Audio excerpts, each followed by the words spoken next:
कैसे हम इस समय का सदुपयोग कर सकते हैं। जैसे किसी को टेंशन हुई है, उससे पूछ कर देखो वो कितना समय उस टेंशन में लगाता है। संसारिक कार्य में किसी से बात करने को दिल नहीं करता, उसी समय उस टेंशन पर ध्यान पहुंच जाता वो टेंशन के कारण पर। तो ऐसे हमने ये हमारा सहज समाधि है, या संतों की सहज समाधि। तो ऐसे हमने इस नाम के ऊपर मेडिटेशन करना है। ये सुरत शब्द अभ्यास बताते हैं कुछ पंथ वाले, और कैसे कहते हैं हमारे गुरु ने 18 वर्ष तक एक बंद कमरे में बैठ कर कोठे में कोठा और वहाँ सुरत शब्द अभ्यास किया। इन्होंने मेरा सुरतर शब्द होता क्या है, और ये अभ्यास क्या किया उसने बता, डले डोए हठ योग किया। हठ योग नोट सुरत शब्द अभ्यास हठ योग नहीं होता, वो तो साधना। जैसे हम कोई मंत्र जाप करें, आपको नाम दिया है, वो नाम तो शब्द है और उसके ऊपर ध्यान लगा के रखना, जोड़ के रखना, उससे 1 सेकंड भी दूर ना करना, ये सुरत शब्द अभ्यास है। यानी उसके नाम के ऊपर सुरती को जोड़े रखना। अगर परमात्मा कहते हैं कबीर जी, जीव्या तो मुख में फेरे और माला फेरे कर्मा ही, मनुआ तो 34 फेरे ये तो सिमरण नाही। उधर से आप समण कर रहे हो और मन सैर सपट्टे कर रहा है, ये समण नहीं है। आप क्या बोल रहे हो, किस मंत्र का उच्चारण कर रहे हो, चाहे मन कर रहे हो, चाहे श्वास से कर रहे हो। श्वास से भी जो जाप कर रहे हो उसके ऊपर आपका ये सुरत है। तुम बोल कौन सा मंत्र कर रहे हो, कौन सा छोड़ रहे हो, कौन सा ले रहे हो। और इसको अभ्यास करना, इसकी प्रैक्टिस करना नॉन एज सुरत शब्द प्रैक्टिस, सुरत शब्द अभ्यास। ये कान बंद करके आंख बंद करके ये सुरत शब्द नहीं, ये तो बिला धुन सुनेंगे। फिर तो सुन ले चाहे ना सुन ले, तो बात जे रही अंदर जो कुछ हो तो हो ही रहा है। अब ये पिछले संस्कारों से आपके अंदर धुन आधी बज रही है, और वही परमात्मा की ट्राई कर रहे हैं पुण्यात्माएं जो पिछले संस्कारी। बाकी तो बात भी ना करते, घुटी लाओ मौज कर अपना जैसा भी उनको धंधा करते रहते हैं। तो आपके अंदर पहले से ही विद्यमान है वो, जो कुछ भी आपको ये अनजान गुरु सुनवाया करते थे, धुन सुन ले धुन सुन ले। अब जैसे आपके बैंक में, अकाउंट में, आपके खाते में, आपकी कॉपी में और 1 लाख रुपया जमा हो गया, उस 1 लाख रुपए को आप चाहे डेली देख लो उस पुस्तक बैंक की कॉपी में, रोज देख लो, चाहे सारा दिन देखते रहो, वो तो 1 लाख जमा ही है आपके। और आगे कोई आप व्यवसाय नहीं करोगे, नौकरी मजदूरी नहीं करोगे, तो वो 1 लाख में तो घटेंगे, बढ़े को नहीं। तो यू दिस इज मेडिटेशन। इस मेडिटेशन में आप सुनना चाहते हो, कुछ देखना चाहते हो। जैसे सतयुग त्रेता द्वापर में परमात्मा ने काल को इसलिए छूट दे दी थी कि उन दिनों में घने पुण्यकर्मी प्राणियों का जन्म होता है उस युगों में, और वो पिछले पुण्यकर्मी संस्कारी साधक होते हैं। प्रत्येक, चाहे कोई गरीब है चाहे अमीर है, चाहे कोई किसी वर्ण में जन्मा होता है, वो सभी भक्ति किया करते हैं वो उन युगों में। और उनका ध्यान लगता है, मेडिटेशन लग जाता है 1 सेकंड में। और व्हाट इज मेडिटेशन? मेडिटेशन है क्या उनका? जैसे हमारे शरीर में कमल बने हुए हैं, हमारी रीढ़ की हड्डी जो बैकबोन है, इसके अंदर की साइड में कमल बने हुए हैं, यानी कमल चक्कर बने हुए हैं। जैसे एक टेलीविज़न के अंदर चैनल होते हैं, और जो भी चैनल ऑन कर दिया जाता है तो उस चैनल में जो कार्यक्रम दिखाई देता वो कहीं और स्थान पर विद्यमान है, और वहाँ से रिले होकर के वो सिर्फ दिखा रहा है कि ये चैनल में वहाँ ये कार्य हो रहा है।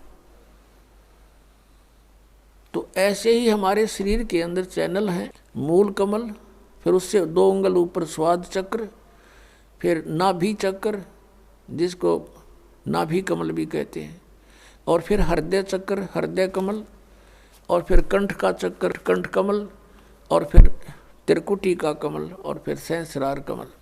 तो इस प्रकार हमारे शरीरों में चैनल बने हुए हैं, कमल है। और जो साधक होते हैं पुरकर्मी प्राणी, वही परमात्मा की खोज में कोई प्रयत्न करते हैं। तो पहले युगों में प्रत्येक व्यक्ति की समाधि हो लग जाती थी, मेडिटेशन हो जाता था। जो ट्राई करना चाहता था तो फिर वो ये सोच ले, उसको फिर अंदर क्या होता है, उसका कोई कमल पिछले पुनों से, पिछले संस्कार से खुल जाता है अभ्यास से। तो वो उस चैनल में क्या होता है कि जैसे फिल्म शुरू हो जाती है, फिल्म एक मूवी शुरू हो जाएगी, उस चैनल पर जहाँ से प्रोग्राम आ रहा है वो सारा दिखाई देना शुरू हो जाता है। कोई नाच रहा है, कोई गा रहा है, कहीं राजा की सवारी आ रही है, जैसे फिल्म चलती है। कहीं झरने बह रहे हैं, कहीं फलदार वृक्ष नजर आ रहे हैं, कहीं फूलों की बहुत लंबे चौड़े बाड़ी है, बगीची है। तो वो सारा कुछ देखता रहता, कहीं गाने हो रहे हैं, कहीं अप्सराएं नाच रही हैं। तो मेडिटेशन करने वाले जो साधक होते थे, तो यो मन वैसे ना टेकने दे, उनको 10 मिनट भी ना बैठने दे। ये तो कई कई घंटियां बैठे रहा करते, कई कई वर्षों तक बैठ जाते थे। अब अंदर यू बाहर की वस्तुओं से इस मन को अधिक अट्रैक्टिव चीजें अंदर दिखाई देनी शुरू कर देती है। इसलिए ये फिर वहां धक्के खाता रहता, उस देखता रहता उस चैनल पर मूवी को। ना ये सिमरण करता, सिर्फ बैठ के हठ योग हो गया, इस तप बन गया। तप से राज प्राप्ति होती है, तप से राज मदमानम, और जन्म तीसरे फिर शुक्र सवानम। 2.5 घंटे सुबह बैठ कर ये के ढूंढेंगे भगवान को, ये सिर्फ मूर्ख बनाने वाली बातें हैं। नीम हकीमों का ये तरीका है। तो ऐसे ये ऋषि लोग सतयुग त्रेता द्वापर में ऐसे साधना किया करते, सभी करते थे। जैसे आपने महाभारत पढ़ा हो तो युद्ध के बाद श्री कृष्ण भी अपना ध्यान करता है, सिमरण करता है, अर्जुन भी बैठ जाता है, ध्यान करते हैं, सिमरण करते हैं। लेकिन सिमरण उस टाइम तो उनका युद्ध का वो था, कल क्या करना है, बेशक वो बैठ जाते थे, लेकिन वो जो समस्या थी उनकी, उन्हीं पर उनके विचार विमर्श आंतरिक होते थे। भाव ये है कहने का कि उनके पिछले इतिहास से हमें पता लगता है कि प्रत्येक प्राणी भक्ति करने की चेष्टा करता ही रहा है, और उस समय उनकी समाधियां भी लग जाती थी, जिस कारण से वो अपने क्रिया को अंतिम और सही मानते रहे। गीता जी अध्याय नंबर 4 के श्लोक नंबर 25 से लेकर 30 तक स्पष्ट किया है कि अर्जुन कोई देवताओं की पूजा करता है, कोई मेडिटेशन करता है, ध्यान लगाता है, कोई स्वाध्याय करता है, और कोई तीक्ष्ण अहिंसावादी व्रत रखता है, और कोई प्राणायाम करता है, कोई केवल योग आसन ही करता है, और सभी अपनी अपनी साधनाओं को पाप नाशक जानते हैं।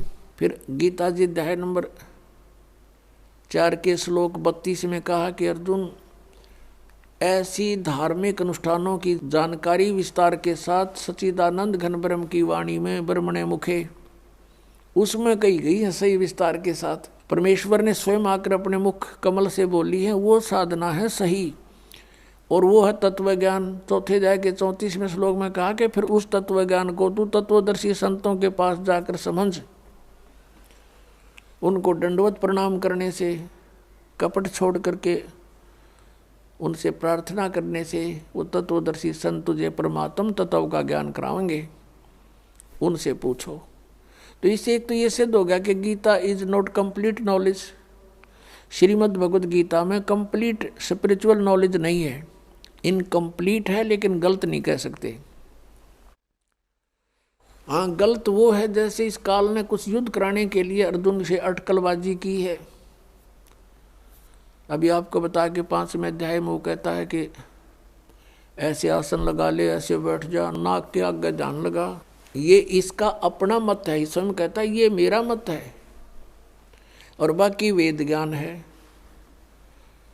अब जैसे इसने युद्ध कराने के लिए अर्जुन से कहा दूसरे अध्याय के 37 और 38 श्लोक में कि अर्जुन, लाभ हानि को छोड़ के और किसी जय पराजय की भी चिंता ना करके तो युद्ध कर ले।